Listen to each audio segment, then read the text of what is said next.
નમસ્કાર દર્શક મિત્રો, આપ જોઈ રહ્યા છો શિનોર સમાચાર ન્યૂઝ। અંકલેશ્વર શહેરમાં આવેલી શ્રીનાથ પાર્ક સોસાયટીના બંધ મકાનને નિશાન બનાવી તસ્કરો સોનાના દાગીનાની રોકડ રકમ મળી કુલ રૂપિયા 4,95,000ની મત્તાની ચોરી કરી પલાયન થઈ જતા ચકચાર મચી।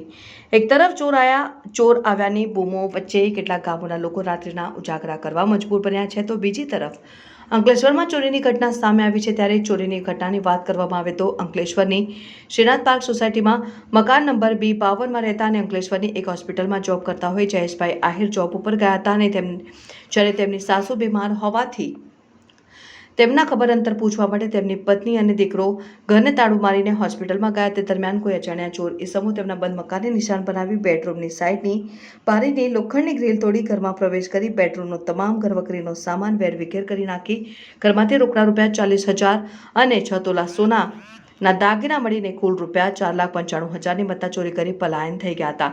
આ સોનાના દાગીનામાં સોનાનો હાર, પાટલો, ચેન, બ્રેસલેટ, બુટ્ટીનો સમાવેશ થાય છે।